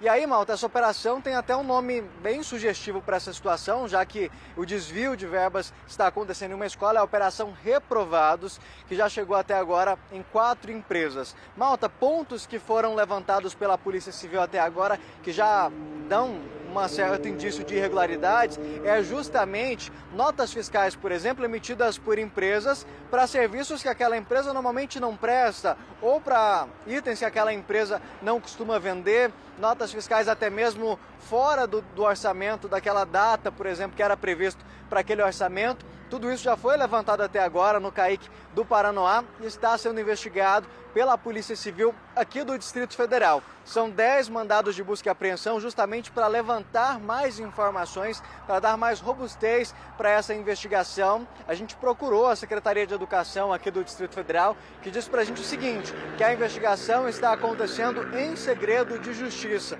E aí a gente segue acompanhando, Malta, para trazer mais informações, mas a polícia está de olho aí, já identificou essas irregularidades, que, como eu disse, notas fiscais emitidas por empresa que, por exemplo, presta um serviço, mas a nota fiscal declarou outra situação. Tudo isso está sendo apurado pela Polícia Civil. Vamos ouvir, então, uma entrevista sobre esse assunto. Pode rodar, por gentileza. O crime é cometido a partir do conluio dos gestores das escolas com empresários que acabam fraudando o procedimento seletivo para a escolha das empresas que deveriam prestar esses serviços, que deveriam fornecer essas mercadorias, e grande parte das verbas acabam sendo desviadas por esses empresários e pelos servidores das escolas envolvidos em criminosa. A Delegacia de Repressão à Corrupção já havia realizado 2 outras operações anteriores, com vistas a reprimir essa malversação dos recursos do PEDAF, e na investigação atual, que foi responsável pela operação realizada hoje, o alvo é uma unidade escolar situada na cidade do Paranoá. Foram cumpridos mandados de busca e apreensão na residência de uma servidora envolvida nessas fraudes, na residência dos empresários que estavam atuando em conluio com ela e também nas empresas. Caso ao final da investigação sejam indiciados, eles podem responder pelos crimes de organização criminosa, peculato e falsificação de documentos, entre outros delitos que possam vir a aparecer no decorrer das investigações. Pois é, Malta, exatamente como o delegado acabou de dizer para a gente, essa operação acontece agora, esses 10 mandados de busca e apreensão estão sendo cumpridos aqui no DF, justamente para levantar mais informações para que esse inquérito consiga explicar de que forma que essas fraudes vinham acontecendo. A gente já adiantou esse primeiro elemento, que a polícia já tinha conseguido essas informações com base em outras operações, justamente dessas notas fiscais que não batiam com os serviços que essa empresa declarava prestar, com o que era vendido por essas empresas normalmente. Essas informações a Polícia Civil já tem de operações que aconteceram anteriormente, e nessa nova fase são 10 mandados sendo cumpridos em 10 locais aqui do Distrito Federal, no Paranoá, Planaltina e em Águas Claras, nesses endereços ligados a pessoas dessa escola, ligadas a esses empresários dessas 4 empresas e também a uma servidora que estaria fazendo parte dessa fraude. Como o delegado bem disse, Malta, se essas pessoas que estão envolvidas nesse esquema, se esse esquema for comprovado que realmente funcionava, estaria desviando dinheiro desse CAIC lá do Paranoá, eles podem pegar até 15 anos de prisão. Cá para nós uma pena pequena, né? Para o prejuízo que dá no fim das contas para a educação dessas crianças que estão lá precisando dessa verba cada vez mais, né? É, exatamente isso. Obrigado, viu, Maicon, pela participação. É porque o preço da corrupção é alto, né? A gente não vê, mas... Deixa eu falar agora do ano que vem, né? Especialmente você que é beneficiário do Auxílio Brasil, está se perguntando se vai ter o valor de R$600 em janeiro ou não. Falando agora do governo de transição, a equipe do presidente eleito Luiz Inácio Lula da Silva propôs uma emenda à Constituição para conseguir ultrapassar o teto de gastos e manter o Auxílio Brasil em R$600 no ano que vem. A proposta foi apresentada em uma reunião entre o vice-presidente eleito e coordenador da equipe de transição, Geraldo Alckmin, e o relator do orçamento, Marcelo Castro. O senador já havia deixado claro que precisaria de mais 52 bilhões de reais para manter em R$ 600 o valor do Auxílio Brasil, que vai voltar a se chamar Bolsa Família. Seguramente o orçamento mais restritivo e que traz mais furo da nossa história. Não tem recurso para o Bolsa Família, não tem recurso para a farmácia popular, não tem recurso para a saúde indígena, não tem recurso para a merenda escolar. A alternativa encontrada pela equipe de Lula foi uma proposta de emenda constitucional já apelidada de PEC da Transição. Os recursos para a proposta ficariam de fora do teto de gastos. Decidimos levar aos líderes partidários, ao presidente do Senado, ao presidente da Câmara, a ideia de aprovarmos uma PEC em caráter emergencial de transição deste governo para o próximo governo, excepcionalizando do teto de gastos algumas despesas que são inadiáveis. Para aprovar uma PEC no Congresso, são necessários os votos de pelo menos 308 deputados e 49 senadores. A preocupação é, primeiro, em não manter o Bolsa Família de R$ 600, para pagá-lo em janeiro, há necessidade de, até 15 de dezembro, termos a autorização, a chamada PEC da transição e a lei orçamentária, e não ter interrupção de serviços e obras. O governo também pretende incluir na proposta o aumento real do salário mínimo acima da inflação. Um grande desafio é o tempo, ou seja, nós teremos que já na terça-feira ter as condições da redação dessa emenda constitucional, ter a definição dos valores e, é claro, a posição também do presidente eleito, o presidente Lula. Depois dos encontros no Congresso Nacional, Geraldo Alckmin veio até o Palácio do Planalto e teve a primeira reunião desde a vitória nas urnas com o atual ministro da Casa Civil, Ciro Nogueira. O representante do presidente Jair Bolsonaro garantiu que vai dar o apoio necessário para o processo de transição do governo. Todo o fluxo de informações também foi conversado, nós vamos encaminhá-las todas para o ministro Ciro Nogueira, para a Casa Civil, e a transição instalada com o objetivo da transparência. A transição também foi tema de uma reunião de Ciro Nogueira e do ministro da Economia, Paulo Guedes, com o presidente do Tribunal de Contas da União, Bruno Dantas. Há, evidentemente, uma grande receptividade por parte da equipe do atual governo, que quer fornecer as informações, e eu acredito que assim vai ocorrer de maneira muito serena e tranquila. O TCU criou um comitê de acompanhamento da transição que se reuniu também com Geraldo Alckmin. A gente fala agora sobre desabastecimento de alimentos. Cargas paradas em rodovias pelo país podem prejudicar os Ceasas. O espaço que costuma estar lotado de legumes amanheceu quase vazio. No dia normal nós não teria nem espaço para se mexer, bem dizer aqui, porque sempre estamos cheios de mercadoria, né? Do lado de fora da central de abastecimento de Porto Alegre, uma fila de caminhões à espera dos produtos para distribuição no interior do estado. Mas 90% das cargas não chegaram à Ceasa. É que as frutas comercializadas em solo gaúcho vêm do nordeste do país e os legumes do sudeste. Esta carga de batata doce, colhida em Presidente Prudente, no interior de São Paulo, está parada em um bloqueio ilegal. Há 4 dias, Gilberto está preso na BR-101 em Joinville, Santa Catarina. A gente já nem dorme direito olhando aqui no celular, nos grupos, para ver se libera alguma coisa para a gente seguir viagem aqui, mas até agora nada. O tomate é o produto mais impactado pelos bloqueios. Cerca de 60 mil caixas do fruto são comercializadas num dia normal aqui na Ceasa do Rio Grande do Sul. Mas nesta quinta-feira foram menos de 1.000.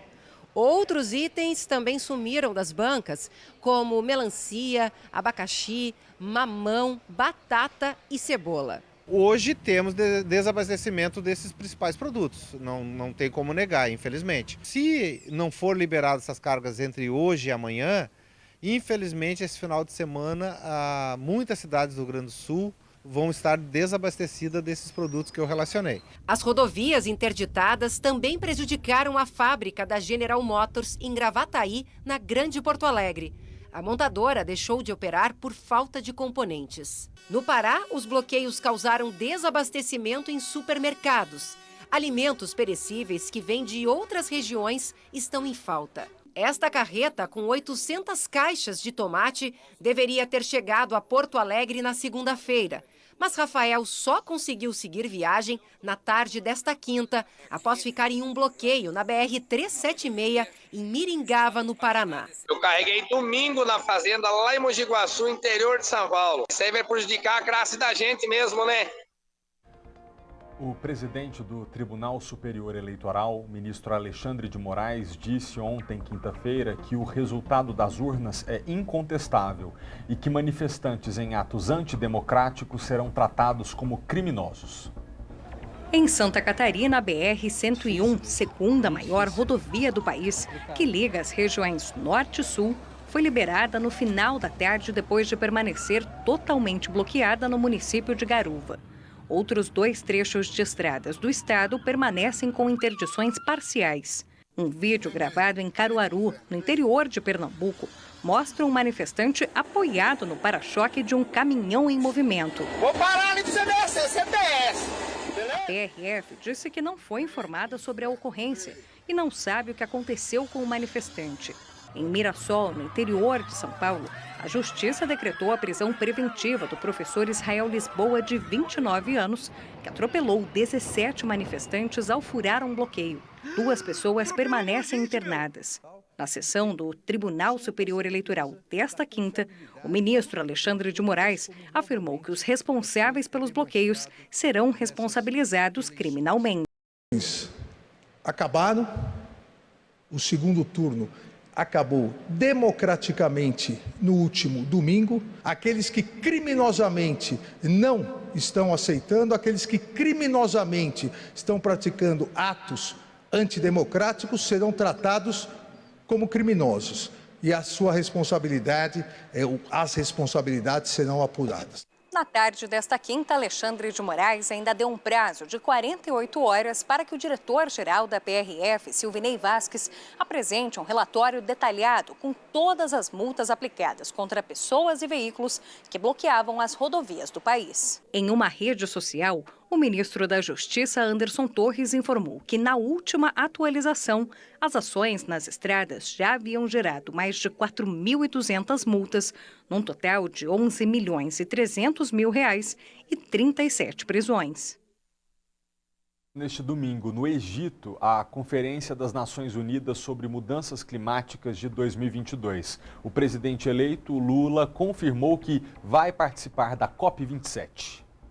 O convite a Lula foi feito pelo presidente do Egito, Abdel Fattah al-Sisi, e pelo governador reeleito no Pará, Helder Barbalho. O presidente Lula terá a oportunidade de falar sobre o futuro, sobre aquilo que o mundo, aquilo que o Brasil se compromete, aquilo que todos nós faremos de esforços para que o protagonismo ambiental seja uma oportunidade para o Brasil. O Pará faz parte do consórcio de governadores da Amazônia Legal, criado há 3 anos como frente independente de busca de verbas internacionais. O grupo participou da COP26 no ano passado, no Reino Unido, e neste ano vai contar com um estande na COP27 para articular parcerias. 5 governadores da Amazônia já confirmaram presença na comitiva. Só o Pará espera firmar na conferência acordos no valor de R$55 milhões voltados a setores como estruturação do mercado de carbono e pagamento de serviços ambientais para agricultores familiares. O Ministério das Relações Exteriores informou que a delegação completa do atual governo será publicada apenas durante a conferência no site do evento. Mas o chefe da delegação será o ministro ministro do Meio Ambiente, Joaquim Leite. Segundo o governo federal, o estande do Brasil terá como tema energia, com destaque para a geração sustentável. A diretora executiva da rede de juristas La Clima afirma que entre as prioridades nas discussões e acordos de cooperação está a participação de todas as esferas de poder na redução de impactos das mudanças climáticas. A gente já está enfrentando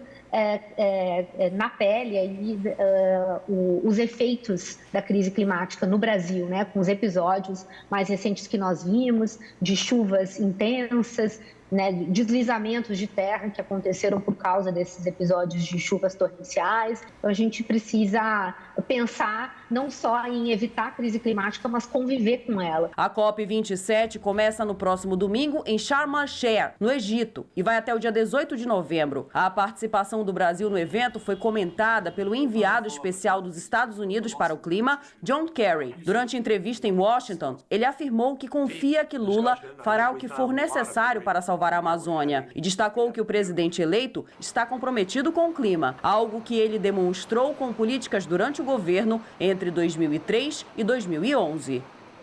Deixa eu pedir licença aqui para colocar na tela a imagem, a foto que você, telespectador, nos manda para dizer que está com a gente, que é a nossa companhia na hora do almoço. Hoje quem mandou a foto foi a telespectadora Vanessa Medeiros, que mandou o seguinte recadinho. Oi Felipe, a minha mãe, Antônia, gosta muito de você, do seu trabalho, manda um beijo para ela porque nós somos do Gama. Ah não, dona Antônia, que foto mais fofa essa da senhora vendo o jornal, obrigado, tá? E a sua filha, quando postou, ainda colocou assim... no Instagram dela. Minha mãe não perde um programa dele, Felipe Malta. Um beijo pra você, um beijo pra senhora, que Deus te abençoe, dê muita saúde. Um abraço pra todo mundo que mora no Gama. E se você, assim como a dona Antônia, quer aparecer aqui no nosso jornal, tira uma foto do jeitinho que ela fez, que ficou linda, e manda pra gente. Ó, o Instagram é @FelipeMaltaTV. Você segue, manda sua mensagem pelo direct. Quem sabe você não é o próximo telespectador que aparece aqui na nossa tela. Bom, voltando aqui para o nosso conteúdo, ontem à noite a Polícia Militar estava fazendo uma blitz de rotina lá no Gama, quando um carro abordado foi apreendido por ser fruto de roubo e porque estava com os dados clonados. Mas outra coisa também chamou a atenção dos policiais.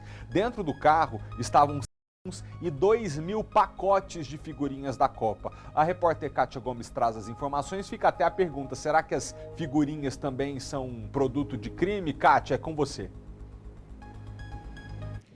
Oi, Malta, boa tarde para você, boa tarde para todo mundo. Pois é, pode ser sim, porque o homem, né, o que foi preso ali porque estava com um carro roubado e, como você disse, estava com os documentos ali também clonados, ele não soube dizer, né, não tinha ali a nota fiscal sobre a origem desses álbuns e também das figurinhas. Ele afirmou que todos os álbuns eram dele, que ele tinha comprado, mas como não tinha nota fiscal, e assim, a gente sabe, né? A gente vai numa banca de revista, qualquer pessoa compra um álbum e uma figurinha e não ganha nenhuma nota fiscal. Mas no caso dele, que tinha ali uma grande quantidade de álbuns, como você disse, eram 60 álbuns e 2.000 pacotes de figurinha, ou seja, cada pacote tem 5 figurinhas, né? Somando aí dá 10.000 figurinhas, ele deve ter comprado aí do revendedor, que é a Panini, e por isso, claro, ele precisava sim comprovar ali a origem desses álbuns com nota fiscal. Bom, para falar sobre esse assunto, né, sobre essa prisão e também sobre a apreensão, eu vou conversar agora com o Major Michelo, que está aqui ao meu lado, porque foi uma ação da Polícia Militar, né, Major, durante ali uma abordagem, uma fiscalização que conseguiu identificar que esse veículo se tratava de um veículo roubado? Boa tarde, Malta, boa tarde a todos. Isso mesmo. Eram 10.000 figurinhas, 60 álbuns e levantou a suspeita da polícia primeiro, porque o carro era clonado. Todos os sinais identificadores do carro foram adulterados. Os criminosos costumam roubar carros, a maioria dos carros são roubados no DF, muitos dos carros são roubados, eles são clonados para ser utilizados em outros crimes, furtos, roubos e até mesmo homicídios. Então a Polícia Militar, ela foca muito em tirar essa ferramenta do criminoso, que é o carro roubado, que eles clonam para não chamar a atenção da polícia. Ele tinha várias passagens por furto, já era conhecido, e estava com esse tanto de material dentro do carro que ele não soube explicar, não tinha nota, foi tudo parar na delegacia e agora vai ficar por conta da investigação saber da onde veio, se ele adquiriu legalmente ou ilegalmente esse material. É por isso que realmente levanta a suspeita de que todo esse material pode ter sido furtado, porque se ele estava com um veículo que era ali fruto de roubo, né, com sinais identificadores adulterados, como o senhor disse, essa prática, geralmente, eles utilizam para cometer outro crime. Então, tudo indica que aquele material ali pode ter sido furtado. Vamos ver a nossa suspeita se bate depois. Eles costumam usar esses carros para cometer crimes, eles vão trocando as placas, vão trocando para que a polícia militar não consiga identificar a polícia civil e cometem vários delitos. Eles furtam muito quiosques, bancas de revistas, pode ser que numa dessas tenham levado esse material que é muito procurado hoje, principalmente pelas crianças, né? Se você ver, toda criança está com um álbum desse de figurinha, e tem figurinhas hoje que estão valendo muito dinheiro, porque tem figurinha exclusiva, tem umas figurinhas que eles vendem no mercado aí bem caro, então você já não sabe nem o valor dessas figurinhas, que figurinhas são essas, então vai ficar por conta da investigação, falar o que é ali e desvendar o caso. Pois é, 2 mil pacotes ali, né? 10 mil figurinhas, realmente o valor deve ser muito alto, né? Deve ser muito alto, porque se tiver figurinha rara ali, eu não sei o que tem dentro dessas embalagens, pode ser que valha muito. Agora, em relação ao veículo, tem mais informações? Quando que ele foi roubado? Não, a gente não conseguiu essas informações. Agora ficou por conta da Polícia Civil identificar quem é o verdadeiro proprietário, tem que identificar que carro que é. Quando eles modificam os sinais identificadores, são todos os números do carro. Número do motor, número do chassi, e aí dificulta para a polícia de imediato conseguir localizar o dono, porque a gente tem que levar para a perícia, só a perícia vai poder dizer o número antigo que estava ali, se conseguir, se eles não fizeram um trabalho muito bem feito, para identificar quem é o dono daquele carro, para a gente saber quanto foi roubado, quais foram as circunstâncias. O senhor tem a informação, se ele falou alguma coisa ali no momento, sobre o veículo, onde ele tinha conseguido aquele veículo? Como todos os criminosos, eles tentam desconversar, falam que comprou quase sempre, comprei de um amigo por R$2.000, por R$10.000, e aí tenta justificar uma coisa injustificável. Acho que vale até o alerta também, né, Major? Porque comprar carro muito barato ali levanta a suspeita de que o veículo pode ser roubado, né? Se, claro, esse foi o caso. Quando você for comprar um carro, você tem que verificar a documentação, chassi, de preferência levar numa pessoa especializada para olhar o carro, para ver se está tudo correto, se não está devendo nada, se o carro não é roubado, não é clonado, não está com mandado judicial. Tudo isso você tem que verificar antes de comprar um carro. Acho que quase todo mundo sabe disso. Mas um carro que 20, 30 mil reais, você pagar 2 mil, 10 mil, com certeza você sabe que ele é roubado, furtado, porque ninguém vai vender um carro por 1/3 do preço. Nesse caso mesmo, ele argumentando ali que comprou, levanta a suspeita que ele pode estar envolvido no crime, já que ele já tinha passagens por furto. Pode ser que ele esteja envolvido no crime ou simplesmente ele é o receptador. Ele sabendo que é roubado, furtado, ele vai lá e compra o carro. Justamente para cometer possíveis crimes. Justamente, a maioria dos criminosos fazem isso, para cometer outros crimes. Tá certo então, Major. Muito obrigado pelas informações. Então é isso, malta. Muito obrigado, Kátia, pelas informações. Importante o recado, né, que o Major deu, porque o carro clonado ou com a placa adulterada, normalmente o criminoso não quer só o carro, quer praticar outros crimes com aquele carro. Quero trazer aqui agora um caso chocante que acende um sinal de alerta para todos nós, em especial para as nossas amigas telespectadoras.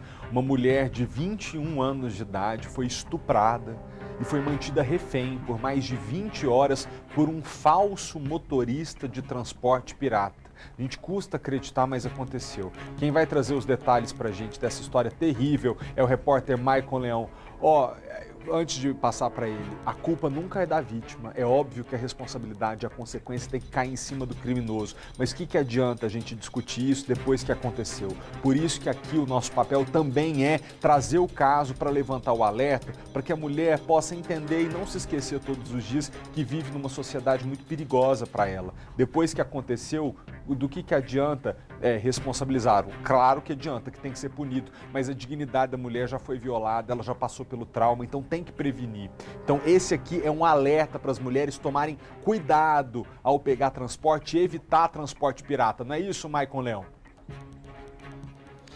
Malta, hoje em dia a gente tem que cada vez mais redobrar o cuidado e desconfiar de tudo e todos, né? Boa tarde para você, para todo mundo ligado no SBT Brasília. Essa jovem, como você disse, ela estava naquela parada de ônibus que fica em frente ao Parque Shopping, ia para casa. Só que como ontem era feriado, a gente sabe que o número de veículos para o transporte coletivo acaba diminuindo, inclusive das próprias lotações que ela costumava utilizar para ir para Valparaíso, que é onde ela mora. E aí ela contou o seguinte, que esse criminoso foi o primeiro a chegar lá no ponto. E aí parou, ela aceitou a corrida, entrou e ia seguindo tudo tranquilamente. Só que chegando ali na região do Parkway, ele parou esse veículo e falou para ela o seguinte, ó, fica calminha aí, fica tranquila, o carro está trancado, não tem como você sair, eu só quero o seu celular e dinheiro. E aí, ali, conversando, claro, ela já toda aterrorizada com toda aquela situação, ele pegou o carro, continuou dirigindo por mais alguns metros, parou numa região de mata e ali aconteceu o primeiro estupro, Malta. Só que não terminou ali, depois de toda essa sessão de sofrimento, ele obrigou ela a voltar para o carro, disse que estava armado e dali eles teriam seguido para um motel onde essa mulher, pasmem, ficou por mais de 18 horas. Eles entraram, já era noite, por volta de meia-noite, e no outro dia, às 6 horas da tarde, foi que ele liberou essa mulher. E aí, outro ponto que chama a atenção, não se sabe ainda o porquê a polícia está trabalhando para localizar esse homem. Ele mesmo, Malta, teve a ousadia de chamar um carro de aplicativo para que ela fosse para casa. Essa mulher vai trazer para a gente mais detalhes, a nossa produção conversou com ela, ela mandou um áudio, claro, ainda muito aterrorizada, tem medo de ser identificada, até porque, Malta, durante todo esse trajeto em que eles fizeram, segundo essa mulher, o criminoso apontava para ela, olha, aqui tem uma câmera de segurança, ali tem outra câmera de segurança, se você quiser me identificar, é fácil. Ainda não sabe o porquê dessa atitude, mas a polícia já sabe quem ele é. Esse homem já teria uma passagem por estupro aqui no DF e está sendo feito o levantamento para saber se em Goiás, que é onde esse homem moraria, se existe outras passagens. Mas vamos ouvir um trechinho do que essa mulher relatou sobre o que ela passou nessas 22 horas em que ela ficou sequestrada por esse homem, sendo ameaçada a todo momento, sendo violentada sexualmente. A gente vai ouvir agora um trechinho. Eu fui pegar uma lotação no Parque Shopping e ontem, como é feriado, geralmente as mesmas lotações passam, mas ontem, como é feriado, esse foi o primeiro que passou. E aí, quando chegou no Parkway, ele estacionou o carro, disse pra eu ficar calma, que não tinha como abrir a porta, porque já estava trancado, que ele estava armado e que ele só queria celular e dinheiro. Aí ele deu umas voltas comigo, ele parou no mato, aí ele me estuprou. E aí depois ele seguiu pro velhinha pra pegar umas drogas dele, jogou meu celular fora, minha mochila fora. E depois ele me levou pra um motel, aí a gente ficou lá cerca de mais de 12 horas, a gente ficou de meia-noite até as 6 da tarde de agora. E aí, agora ele me liberou e todo o tempo ele estava me dando informação de que ele tinha uma casa no Céu Azul, que é perto de onde eu moro, e ele me mostrava foto, ele falava as câmeras que tinha, ele apontava para as câmeras que tinham nos locais que a gente passava para ele pedir para eu tirar, né? Depois que eu fiz essa ocorrência, ele me dava informação de tudo. Falava que se eu quisesse que ele fosse pego, ele ia ser pego com muita facilidade. Imagina o desespero dessa mulher, Malta. Depois de tudo isso, claro, ela conseguiu ali a ajuda do Uber. Seria uma mulher que fez essa corrida e no que ela contou que tinha passado, essa mulher foi trazida aqui para a 4ª DP no Guará, que é justamente a delegacia que está investigando e já atrás dessas informações, dessas câmeras de segurança para identificar esse homem. Malta, ele teria inclusive utilizado a própria conta pessoal dele para acionar esse carro de aplicativo para fazer o transporte dessa mulher. Então, a polícia já está atrás dele. A gente acredita que muito em breve devemos ter informação da prisão desse homem, mas imagina o desespero, como foram essas 22 horas que essa mulher ficou ali refém desse homem. Ela só queria ir para casa depois de um dia de trabalho, trabalhou ali no feriado, era só o transporte que ela queria do serviço até para casa e se transformou em uma noite de pesadelo. Felizmente, aí a pessoa que fez essa corrida, ao perceber o que tinha acontecido, que ela tinha acabado de ser violentada, já deu ali aquele primeiro amparo, ajudou a fortalecer até mesmo emocionalmente para que ela procurasse ajuda, porque a gente sabe que infelizmente em muitos desses casos a vítima fica tão assustada, tão atordoada, que prefere guardar para ela, nem chega a denunciar, mas nesse caso essa mulher fez questão de vir na delegacia, o caso já está sendo investigado aqui pela 4ª DP, a gente acredita que em breve tem oficialmente a identificação deste homem, mas a informação que a gente tem é que a polícia já está atrás dele, viu, Malta? Muito obrigado, Maicon, pelas informações, e fica então o nosso pedido e o nosso alerta a todas as nossas amigas telespectadoras, porque esse caso lembra muito aquele do Marinésio, que foi o serial killer, estuprador em série, que abordava as vítimas mulheres nas paradas de ônibus, na beira da pista, dizendo que era um motorista pirata, e que estava oferecendo carona. Não faça isso não entre no carro de quem você não conhece, porque depois o trauma que fica é por uma vida inteira, e outra, até que descobre quem foi a pessoa que te fez mal para poder parar e punir, já ficou o trauma, já ficou a violência, então não se coloque em perigo, tá? E a gente continua falando de um outro caso, esse custa sair aqui as palavras, a gente custa acreditar.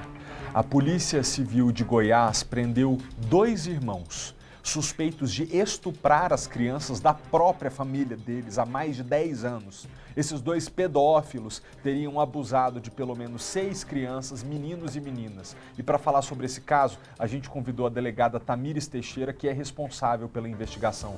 Delegada, boa tarde. Muito obrigado por ter tirado uns minutos para poder falar aqui com o SBT em Brasília. Como foi que a senhora e a sua equipe encontraram e descobriram esses abusos? Boa tarde, Felipe. Então, a denúncia chegou para nós através de denúncia anônima, de que uma menina de 8 anos estaria sendo vítima desses investigados e que eles já teriam histórico, Um deles foi preso, inclusive condenado, preso, e no estado da Paraíba. E aí começamos as investigações.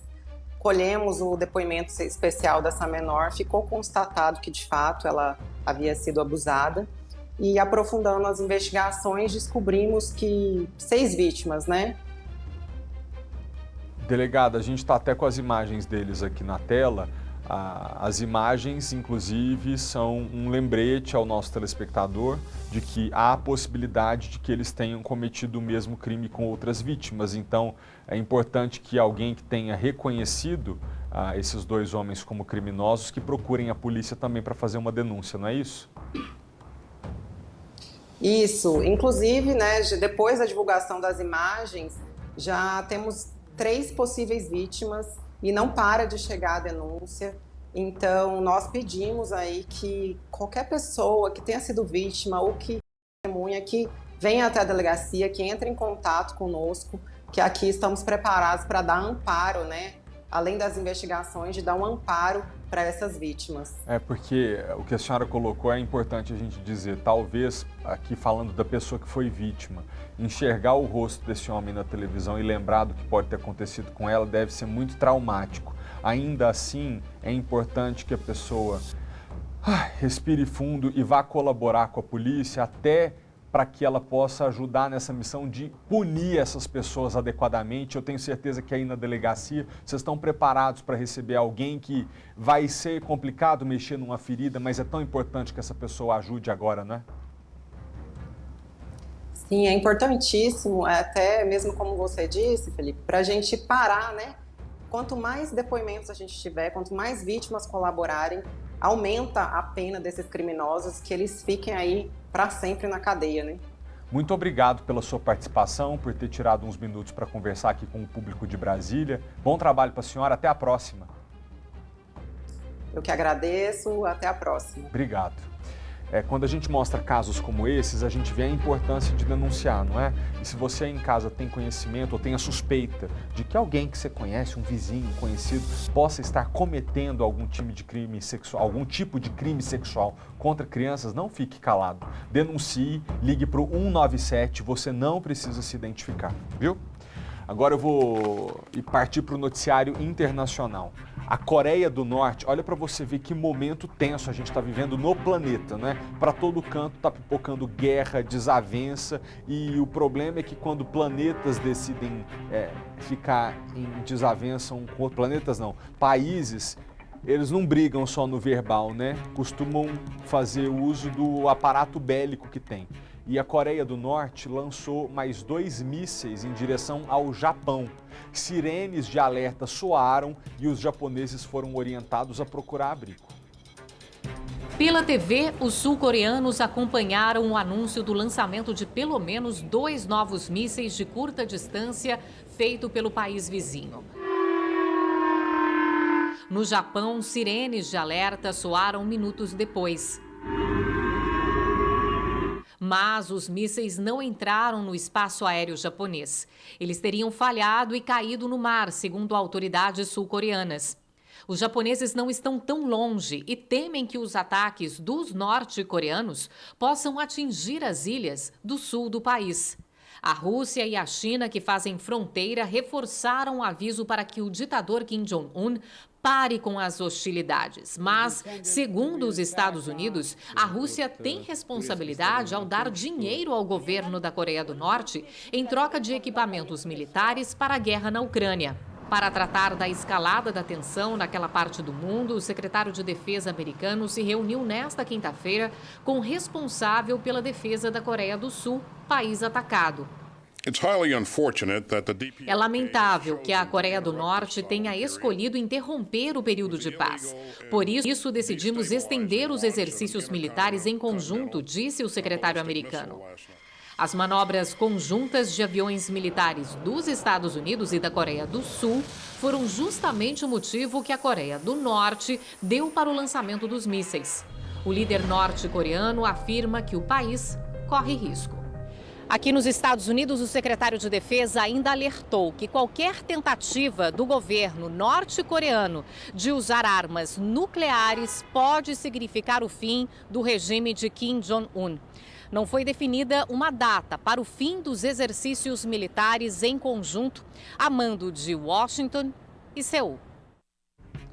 A Agência de Energia Nuclear da ONU disse que não encontrou indícios da chamada bomba suja na Ucrânia. A Rússia retomou a participação no acordo para exportação de grãos da Ucrânia. O anúncio de saída não durou nem uma semana. Nesta quinta, a delegação russa voltou a trabalhar no Centro de Operações em Istambul, na Turquia, que supervisiona o acordo de exportação de grãos da Ucrânia. O Kremlin acusou os ucranianos de usarem o corredor no Mar Negro para atacar suas embarcações. Mesmo depois do anúncio de Moscou, as exportações continuaram. A única alternativa de Putin seria bombardear os navios que carregavam alimentos para o resto do mundo. Um preço que ele não quis pagar. A ameaça agora, segundo o porta-voz do governo russo, é não no dia 19 de novembro. Segundo as Nações Unidas, quase 10 milhões de toneladas de grãos já foram transportadas desde quando o pacto costurado pela Turquia entrou em vigor, em 3 de agosto. Outra imagem desta quinta-feira pode representar um grande revés para a Rússia. A bandeira do país foi retirada da prefeitura de Kherson, primeira grande cidade ucraniana tomada pelos russos no início da invasão. Ainda não é possível dizer que ela foi retomada por Kiev. A bandeira russa ainda está em outros prédios públicos, mas tropas de Moscou já deixaram vários pontos de controle na região. A cidade está vazia, está todo mundo nervoso porque os bombardeios se intensificaram, disse Ala, uma entre as dezenas de milhares de moradores de Kherson que foram levados pelo Kremlin para cidades russas ou áreas ocupadas, como a Crimeia. Também nesta quinta, a Agência Internacional de Energia Atômica refutou as acusações da Rússia de que a Ucrânia estaria construindo a chamada bomba suja, que mistura explosivos convencionais com material radioativo. 3 locais onde, segundo os russos, haveria atividades nesse sentido foram inspecionados nos últimos dias. E, segundo os técnicos da agência, não foram encontrados sequer indícios que sustentem as acusações do governo Putin.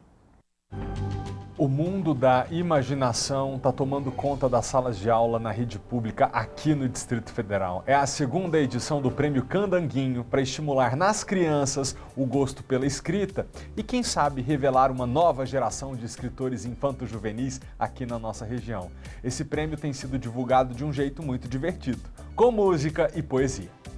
Era uma vez uma princesa bela que em um conto francês se apaixonou pela fera. Que princesa é essa? Nas escolas, as crianças entram em um mundo de novas possibilidades. Através dos livros e do trabalho dos professores, cada aluno acumula conhecimentos e vivências didáticas para a vida. E no decorrer da fase escolar, ler e escrever se tornam fundamentais, mas essa tarefa divide os estudantes entre quem gosta e quem não gosta. Para as gêmeas Sofia e Laura, a leitura é uma paixão. Gosto muito de aprender a escrever, a ler, porque a nossa imaginação flui além. Eu crio histórias e meu sonho é escrever um livro um dia.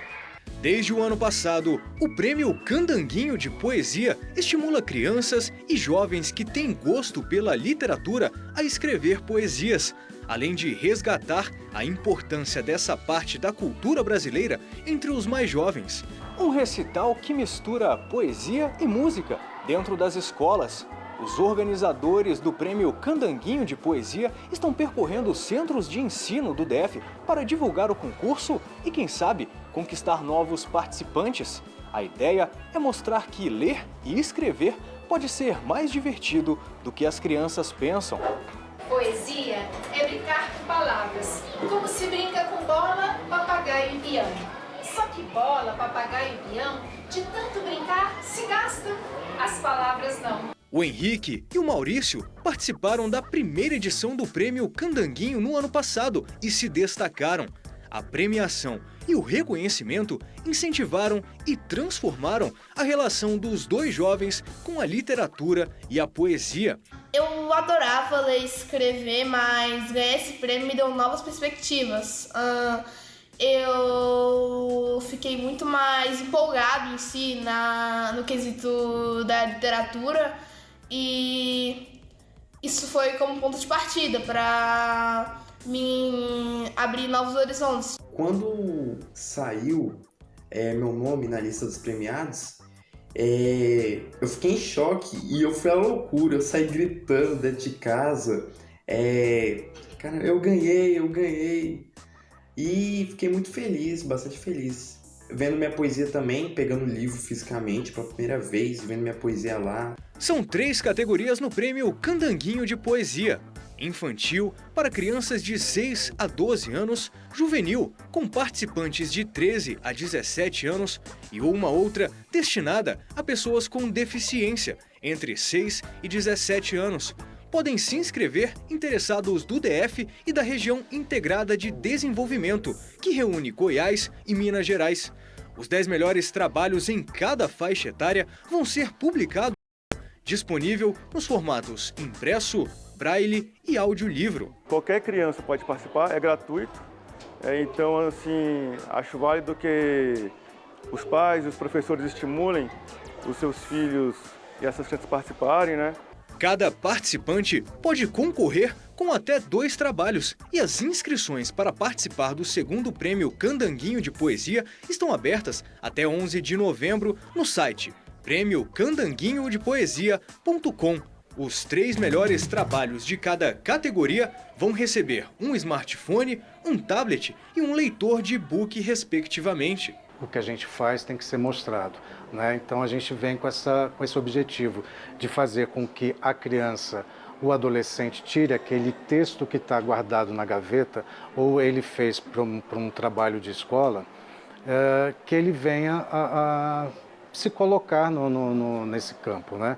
A mostrar o que ele fez e quem sabe sair daí uma premiação. Esse projeto vem querer apostar também na descoberta de novos escritores, né? Quem sabe esse projeto não nos revela aí um grande poeta do futuro.